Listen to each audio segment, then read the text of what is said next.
Hi అండి. ఈరోజు వెల్లుల్లి కారం చేశాను. ఈ వెల్లుల్లి కారం వేడి వేడి అన్నంలో కొంచెం వేసుకొని తింటే చాలా రుచిగా ఉండిద్దండి. అలానే చలికాలానికి ఈ వెల్లుల్లి కారం ఆరోగ్యానికి కూడా మేలు చేసిద్ది. డైలీ ఈ వెల్లుల్లి 5 రెబ్బలు తింటే జలుబు సమస్యలు అనేవి ఉండవండి. ఇది చలికాలం కదా! ఊపిరితిత్తుల సమస్యలు ఉన్నవాళ్ళు 5 రెబ్బలు వెల్లుల్లి తింటే చాలా మంచిది. ఇది రోటి కారం అండి. నేను జీలకర్ర ఒక స్పూన్ తీసుకున్నాను. దీన్ని మెత్తగా నూరాను. అలానే రుచికి సరిపడినంత ఉప్పు. నేనైతే ఇలా స్పూన్‌తో ఏస్తున్నానండి. కళ్ళుప్పు ఒక స్పూన్ ఏశాను. ఈ జీలకర్ర, ఈ ఉప్పు బాగా కలిసేదాకా నూరాలి. ఈ జీలకర్ర కూడా ఆరోగ్యానికి మంచిదేనండి. ధనియాలు.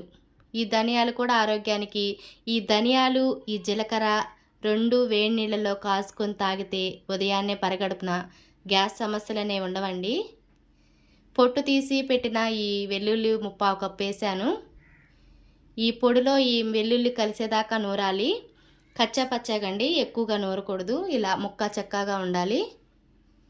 ఈ వెల్లుల్లి ఘాటుగా ఉండిద్ది కాబట్టి కారం చూసేసుకోవాలి. నేనైతే ఒక టీ స్పూన్ వేసాను కారం. వెల్లుల్లి మంటగా ఉండిద్ది కదండి, చూసేసుకోవాలి.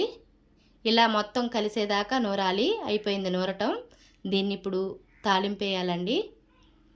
స్టవ్ వెలిగించి బాండీ పెట్టి కొంచెం ఆయిల్ వేసాను. 3 టేబుల్ స్పూన్ల ఆయిల్ వేసాను. 2 ఎండుమిర్చి వేసాను. ఇవి కొంచెం అలా ఫ్రై అవుతుండగా నేను ఒక స్పూన్ జీలకర్ర వేసాను.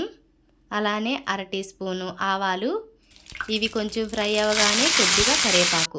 ఇవి కూడా చిటపటమనిచ్చి 2 ఆనియన్స్ నేను కట్ చేసి పెట్టానండి. ఈ ఆనియన్స్ కూడా వేస్తున్నాను ఈ తాలింపులో.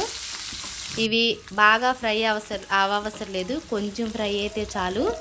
ఈ కారంలో ఈ వెల్లుల్లి తినేటప్పుడు తగులుతూ ఉంటే చాలా టేస్ట్గా ఉంటుందండి. నేను ముందుగా నూరిన ఈ కారాన్ని వేస్తున్నాను. కొంచెం ఒక్క నిమిషం అలా వేగనివ్వాలి సిమ్లో.